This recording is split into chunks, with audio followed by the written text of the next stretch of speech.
All right. So looking back in our series of stress and sleep, we've pretty much come a long way in really understanding the context of how complicated sleep is.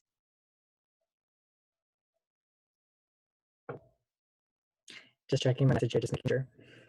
And we know that sleep is not a simple task. In fact, even bringing in a chief complaint of sleep, there's no one answer to treating sleep. And for the past few lectures, we've learned about understanding the context and the applications of different aspects of our sleep. So first off, we learned about optimizing our natural stress response. And that has to do with the fact that our bodies have something called cortisol, which is our stress hormone. And it's cortisol that aids us in our fight and flight response. And if we are constantly in the fight or flight response, that could affect our cortisol curve, knowing that cortisol is ought to be high in the morning. That's what keeps us, that's what gets us out of bed, and also low at night, which helps us facilitate our sleep. Then we talked about calibrating our body's natural cycles. And that has to do with the fact that it's not just sleep that is cyclical. I'm getting here, low system resources may affect our video quality. 1 second here, maybe it's because I'm not charging.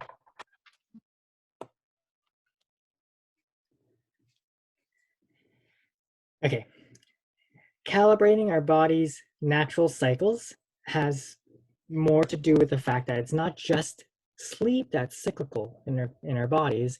It has to do with a lot of other aspects, including digestion, hormones, etc., that really works in a cycle, meaning there are times where function is optimal and there are times where it's not as optimal to allow for other processes to occur. And so facilitating our body's own natural cycles by allowing it to do what it needs at its most prime hour, at its most prime time, will then facilitate the body's functionality. Then we talked about mood and sleep, where in order to sleep, we talk about melatonin. And melatonin, being our sleep hormone, is constructed from serotonin, which is our feel-good hormone. So there's that relationship between serotonin and melatonin, mood and sleep. And there are many things, including nutrients, that really require the production of serotonin in order to produce melatonin. And melatonin, as we talked about in the power of melatonin, we understand that there's more to it than just initiating sleep and allowing our bodies to sleep, but it also acts as an antioxidant. So it helps prevent damage going on in our bodies. It also helps repair our bodies during our time of sleep. And also, it has other functions, including supporting our immune system. So you've probably had those times where you haven't had a good night's sleep and you're more prone to catching a cold, for example. And then in our previous week, we talked about fixing our gut to fix our sleep. So we know that in order to produce melatonin, we have to convert serotonin to melatonin, but little did we know that where is serotonin made? Well, that has to do with the gut. And not just the gut itself, but the gut microbiome. So we found out that through the gut, through the talk last week, that it is through the gut microbiome that helps our bodies produce the serotonin that it needs to not just feel good, but also to produce the melatonin later on to help facilitate with sleep. So with this talk today, we're going to be talking about pretty much everything that we've talked about in the past 5 weeks. And we're going to compile all of the tips into one resource. And that is kind of our talk for the day. So that's why we called it the melatonin, creating a melatonin-rich environment. So that way you can use as many or as few of the tips as you want and try it out in the next while in regards to your sleep. So the first one is to reframe the idea of sleep. When you get stressed about having to sleep, what happens? Do you find yourself counting the number of hours left to sleep? When you're just kind of rolling around in a bed and then you take a look at your phone or your clock and you realize it's 3 in the morning, I have maybe 4 hours left of sleep, and then you stress out about it. Or do you find yourself trying to count sheep? So I don't know if in this time and age we start doing that,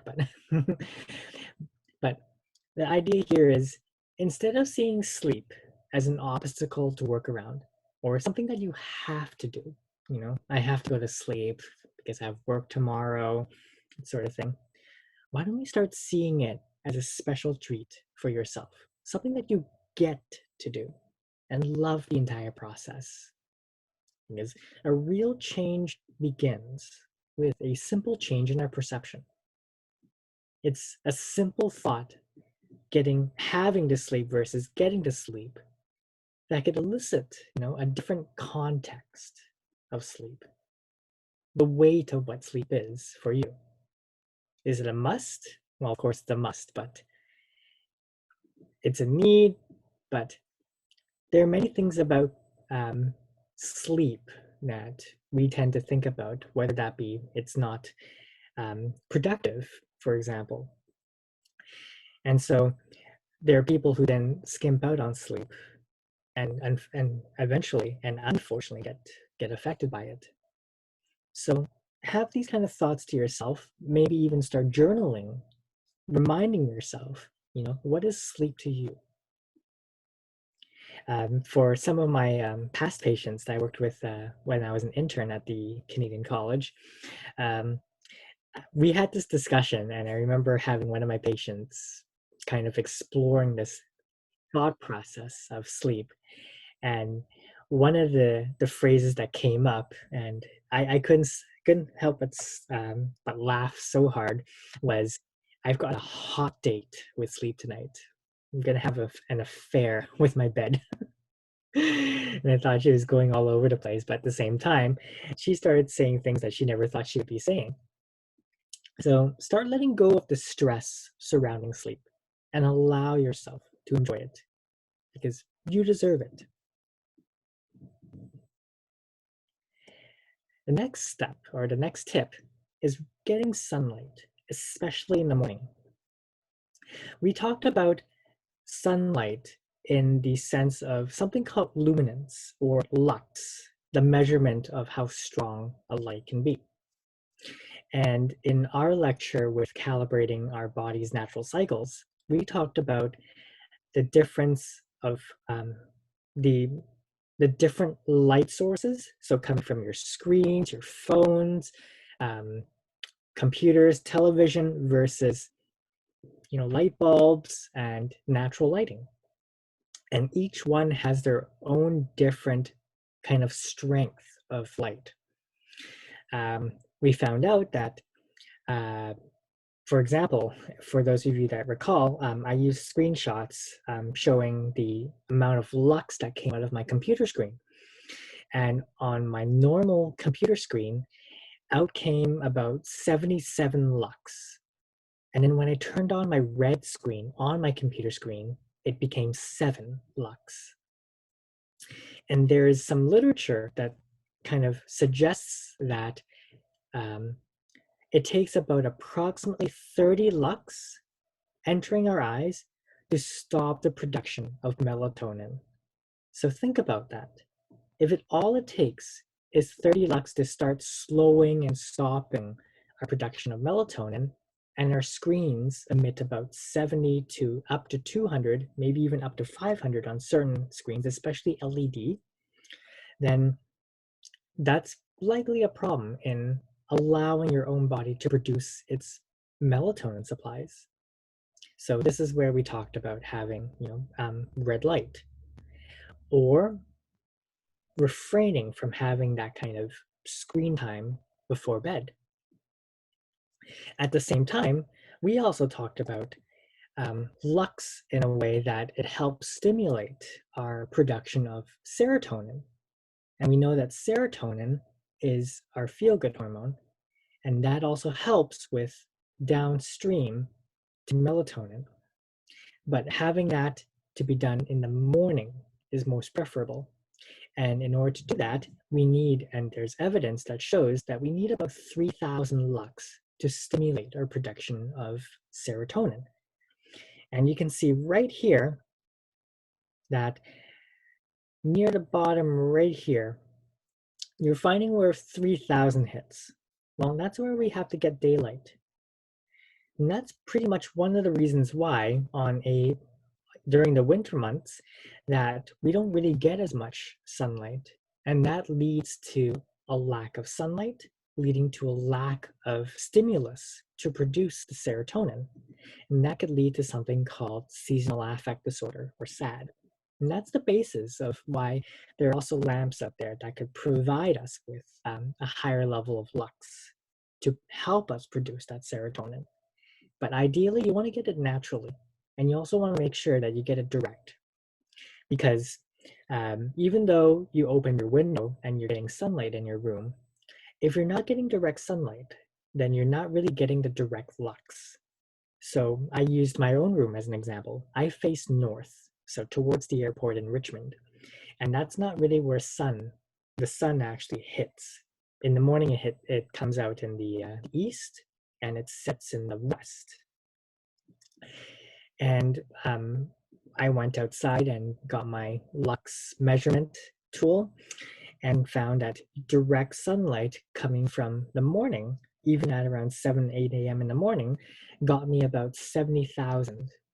And it even gave me about 10 to 20,000 on an overcast day. So it's actually, even though on a cloudy day, you might not get as much sun, you still are getting some stimulus. So that's why I advise to get some sunlight, especially in the morning, for even 5-10 minutes. Go on a morning walk if you want, or if you can. Because that's probably the best way to tell your body that it's morning. Because what better way to set your body for sleep by knowing when it has to wake up? And that leads me to my third tip, and that's avoiding screen time before bed. Now, we all have that thought, and we all know what is it about light that we just mentioned that could really help, that could really stop our production of melatonin. But there's also something else about it. So first off, before that, we know that we've all seen a rainbow, and that one side of the rainbow is more on the blue, violet, indigo side, and the other side is red. Or I think we use the acronym Roy G. Biv. So Roy starting with R is red, and then Biv, blue, indigo, violet. So there's something about the colors that really affect our bodies. The blue side of things, so blue, indigo, violet, it has a shorter wavelength, meaning it's actually much more stronger to penetrate our eyes than it is with red visible light, where it has a longer wavelength and thus not as penetrative. So what that means is blue light can actually affect our ability to produce melatonin a lot more than red light. And that's why I suggest a lot of people to really install those red light apps, especially if they have to go through screens at night. Even though it's not the most perfect thing, it's better than having blue light hit your eyes. And there are a lot of apps out there that are free. One of them is something called Flux, Flux. And that's a free download that you can get for your computer screens. A lot of phones have their own apps that if you just search up red light or blue light, blocking blue light, etc., you're going to find a lot of apps. And now even a lot of Apple phones, especially the new models, are offering that in their settings to turn down the blue light and bring up the red.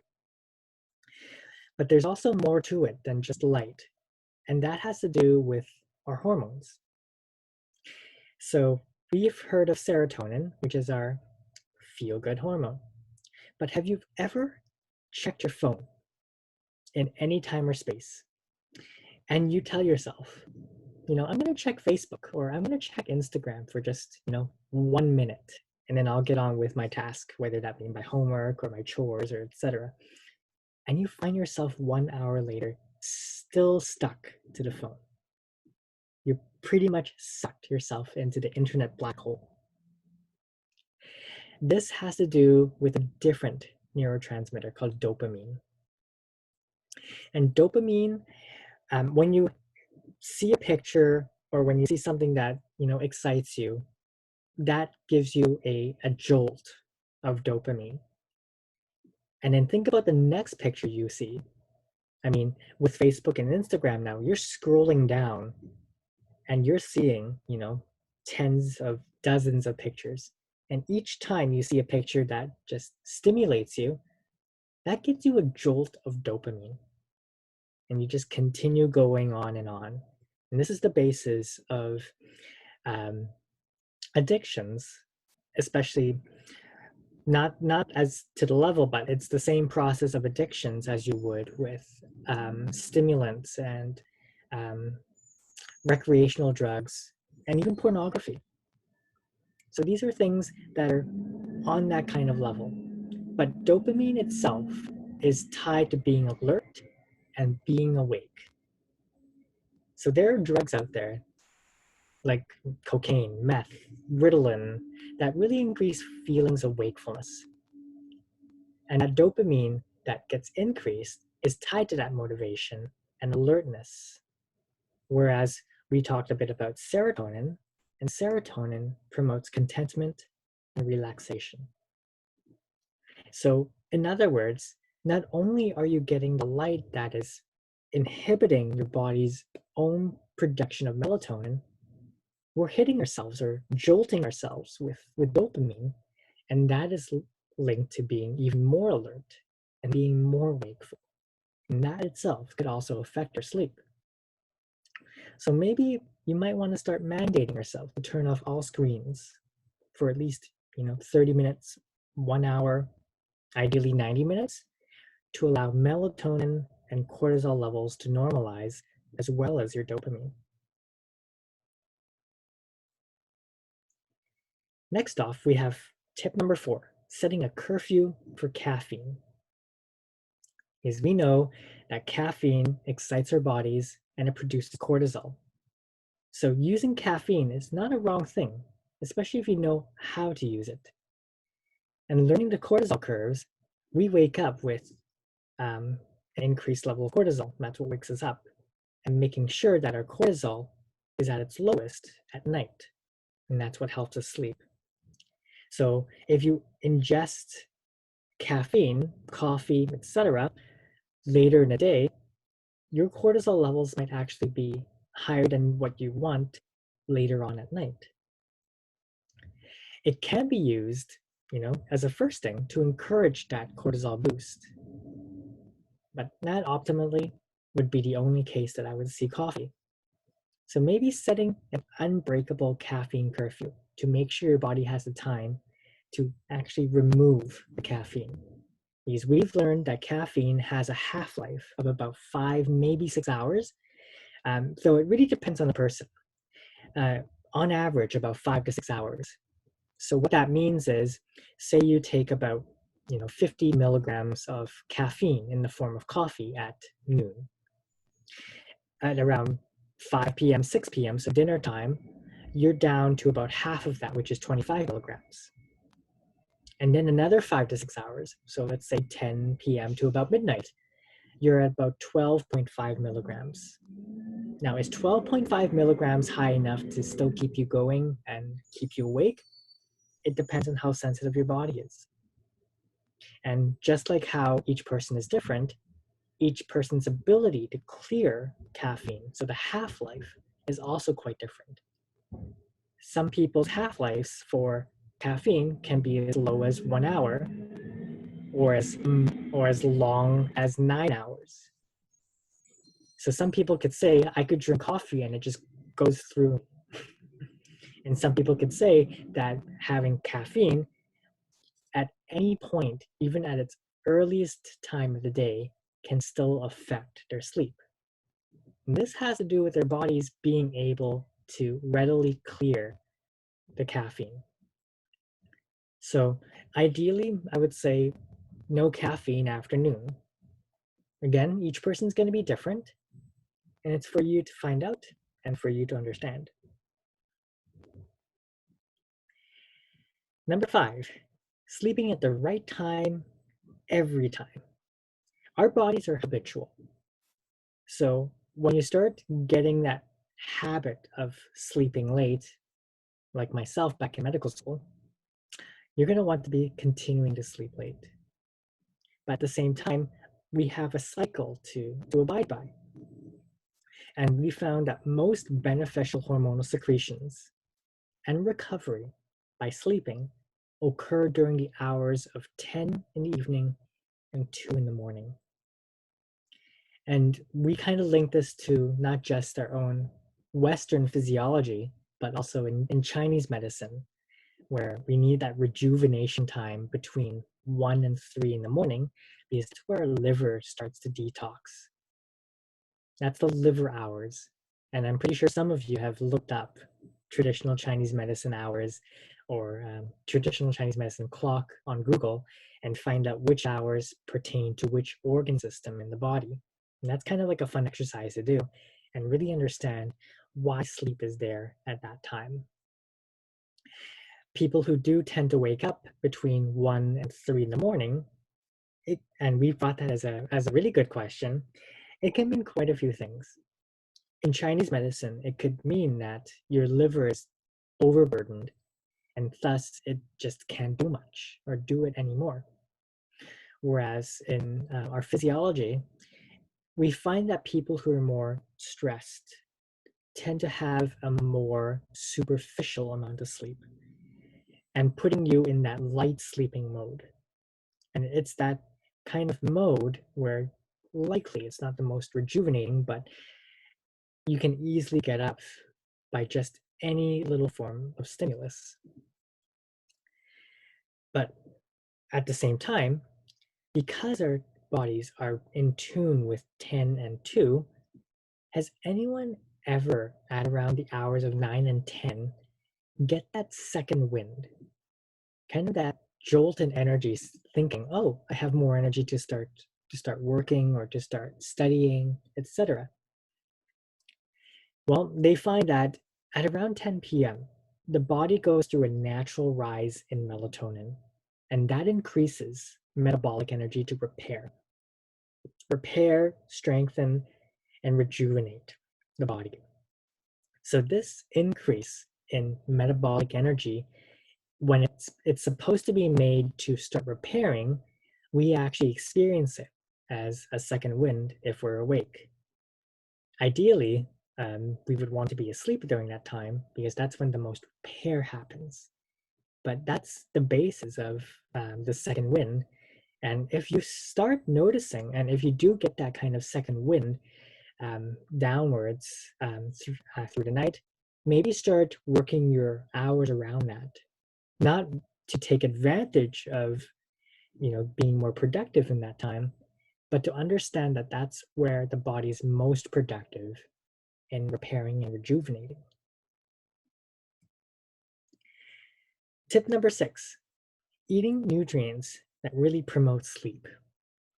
Now, we talked about this in our mood and sleep talk, where going back to one of my favorite diagrams right here is that we get a lot of tryptophan from pretty much most protein sources. But a really high dense tryptophan source, we always link that to turkey. And it's tryptophan that we need as the building block to produce 5-HTP to then convert to serotonin and melatonin. But in order for those conversions to occur, we need to make sure that we have sufficient amounts of nutrients to allow for that conversion. And one of the most common nutrients that is insufficient, that is deficient in this conversion is magnesium. Find a lot of people are lacking that magnesium to then convert 5-HTP to serotonin. And that may be one of the bigger bases of mood dysregulation in our current time, because we use up a lot of magnesium in other ways besides this pathway. In fact, there's about over 500 pathways that requires magnesium, and a lot of it has to do with our stress. So the more stressed we become, the body uses up more magnesium to kind of settle that stress. And it's also very, not just calming, but it's relaxing. So it relaxes the muscles. Because when we're typically angry or upset or stressed, we become uptight. And it's magnesium that helps soften the muscles. So magnesium is used in a lot of things, and thus we need to keep a really good supply of magnesium. And we find that magnesium is found in a lot of sources to do with seeds, nuts, dark chocolate.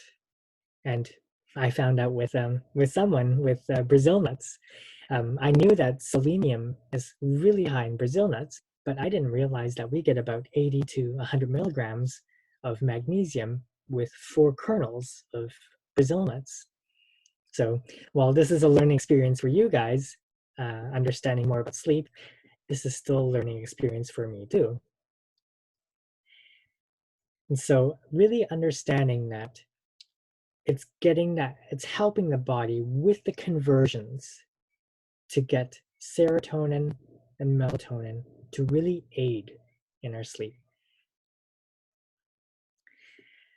You probably hear exercise everywhere and anywhere. And yes, exercise is one of the best ways for the body to de-stress, to reduce the cortisol levels needed to then re-regulate and calibrate the cortisol curve, as well as many other things too. It really helps boost serotonin. And we know serotonin is needed to make melatonin. At the same time, exercise is used, and we will talk about this in a further tip, used to really help the gut, specifically the gut microbiome. We find that people who are more physically active compared to those who are physically inactive have a better variety of gut strains, microbial strains. So the different variety of different types of bacteria that's in the gut. And exercise is probably one of the biggest things besides sleep that could help contribute that. Tip number 8, refrain from alcohol. We know that alcohol can be very relaxing for a lot of people, and people maybe depend on that glass or two. It can be very calming. Alcohol is used as a depressant, so it sounds almost counterintuitive that alcohol has made it on this list.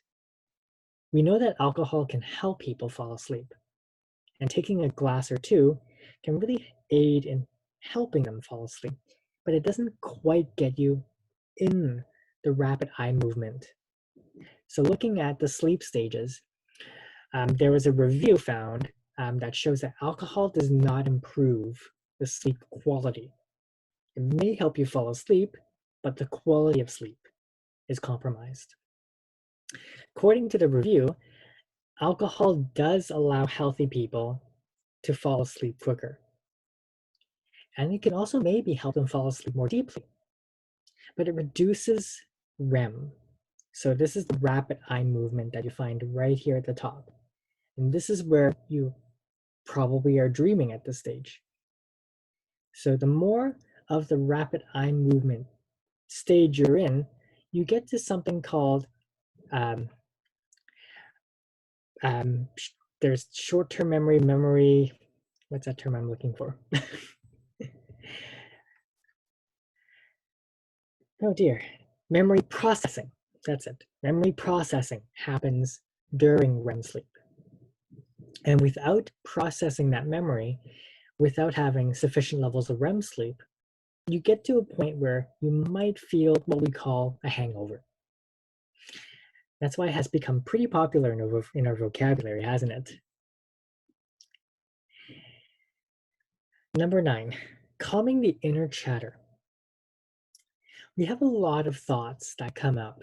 Some of us might even label these as shower thoughts, but we have upwards to about 50,000 thoughts on any given day. Most of them very random and very short-lived. But this inner chatter results as what really happens during the day, maybe from the stress of the day. And to buffer all the information that's coming at us, it's important to have a practice that buffers that stress. And that is meditation. Now, meditation doesn't have to be complicated. We can start by using guided meditations and even short amounts of time. But why do we suggest this meditation? And that's because of something called brainwaves. Because when you get to a more relaxed state, the brainwaves will also start to change. Now, on this chart here, we see at the top beta waves. And this is what we're probably at right now while listening to me talk. We're normally on beta phase. This is the normal waking state, the awake, alert, conscious phase. Then as we start to relax, we get into something called alpha. This is where we start to get the calm, relaxed state. And then with meditation, that really facilitates us to get into something called theta, which is deep relaxation. So this is where by facilitating with meditation, we're actually facilitating sleep, because when we get to the lighter levels of sleep, that's when our brain waves are at the theta state. We also become our most creative. So maybe for those of us that are in the arts field, or even when we're trying to figure out something, time off is pretty powerful. But it's to help facilitate to get into the deep sleep, which is the delta waves. So with meditation, bringing you down from beta to theta, it's facilitating our process of sleep. So how long, how much, what's the gist of meditation? Well, it doesn't have to be, 1 hour, several hour meditations on top of a rock, meditations under a waterfall, etc. It doesn't have to be that extravagant. It can be as simple as just understanding and being aware of your breath. So I like to use the 4-second rule, where you inhale for 4 seconds, you hold for 4 seconds, you exhale for 4 seconds, and you hold for another 4, and you repeat from there. Now, there are other things that if you feel that you can't focus yourself, there are a lot of guided meditations, whether that be through YouTube or with apps like Calm, Mindspace, or something along those lines. I forgot what they're called now. But there are a lot of applications that really help support the listener in guiding the meditation. So that could be something to consider as well. And then lastly, we talked last week about how certain bacteria in the gut play an important role in the production of serotonin. So even though we talk about gut microbiome, it's not really about taking the probiotics. Of course, there are instances where taking probiotics is ideal. But there are things that we have to consider when it comes to the gut microbiome, and that has to do with the environment. So taking probiotics and giving our bodies bacteria through probiotic supplements or even fermented foods is one thing, but we also need to provide the environment for the bacteria to thrive.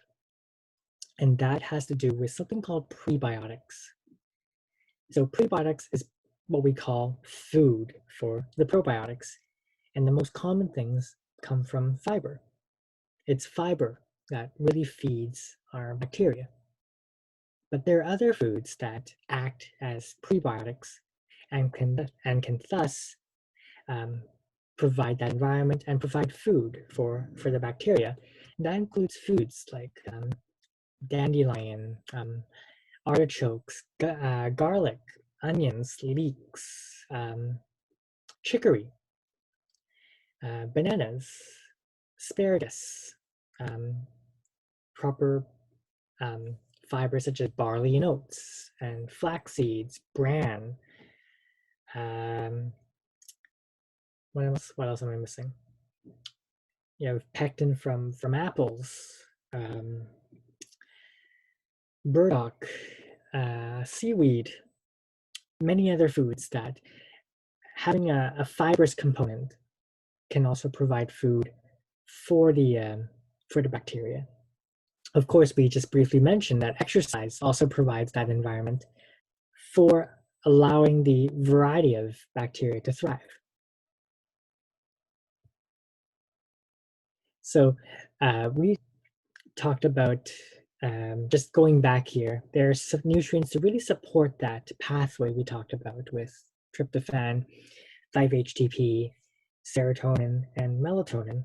And a lot of it has to do with magnesium that could come in almonds, dark chocolate, dark leafy greens, zinc in the form of nuts and seeds, highest in pumpkin seeds, B vitamins. So making sure that you have a whole foods sourced diet coming from a lot of vegetables and whole proteins, and you're bound to get your B vitamins to produce those neurotransmitters.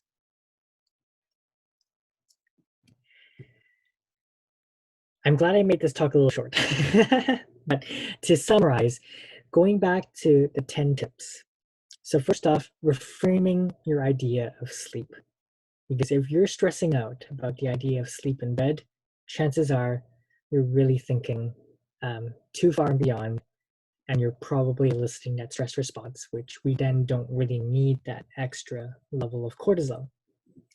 Getting sunlight, specifically in the hours of 6 and 9 in the morning, to really jumpstart our body, to get our serotonin to be produced, and to really wake up our body. Because in order to find out when we sleep, we also need to find out when is best for the body to wake up. Avoiding screens, definitely right before bed, because we know that the light, especially with a threshold of 30 lux, can really interfere with our production of melatonin, and also with the hits of dopamine coming from social media and other platforms. We might be staying a lot more awake than we ought to be at night. Same thing goes for caffeine, because caffeine has a half-life of about 5 to 6 hours on average. That you're typically getting no more than 2 half-lives before bed. And who knows, 2 half-lives might be enough for some people. It might not be enough for other people, depending on your consumption of caffeine and how you process caffeine. Consistency, especially with sleep, because our bodies are habitual beings. And knowing that if they're habitual, they go through cycles, as we learned in calibrating our body's natural cycles. And also that the hours of 10 p.m. and 2 a.m. are typically the most productive for the body in regards to repairing, restoring, and rejuvenating. Taking more foods with magnesium, for example, whether that be coming from almonds, organic dark chocolate, Brazil nuts. Of course, you don't want to get no more than 3 or 4 kernels per day, because by having the third or fourth kernel, you're also getting about 300 to 400% of your daily dose of selenium, and that could lead to a risk of selenium toxicity. But to get your B vitamins and zinc to really help support that pathway in producing melatonin. Exercise, always a good thing too. really regulate your stress. You can exercise and get morning sunlight. That's a double whammy right there. Refraining from alcohol before bed. Um, we know that alcohol can help with falling asleep, but not necessarily getting into the levels of sleep that we need. Being mindful about the thoughts that's happening in our bodies, the inner chatter, and thus doing things such as meditation or other calming exercises, yoga, even going on just a walk can be very meditative in itself, or even just focusing on the breath. That itself can really get the body into the state that it needs and also getting the brain to the state that it needs for relaxation, pretty much facilitating the steps going into sleep. Then lastly, gut. Knowing that there's a big connection with gut. And what I didn't say is, even though melatonin is found in the pineal gland, and we think we connect the melatonin production with the pineal gland, which is the gland in the brain that is signaled for sleep, we find that in literature, there's as much as 400 times more melatonin found in the gut than in the pineal gland. And so production can potentially be coming from the gut. And if your gut is not optimal, chances are your production of serotonin and melatonin may not be optimal. We also know that the gut needs melatonin for certain aspects of process and productivity. So could there be a link between lack of sleep and potential gut issues? It's potential. It could potentially be the basis of irritable bowel syndrome. Have you ever had stomach aches more often during days where you're sleep deprived?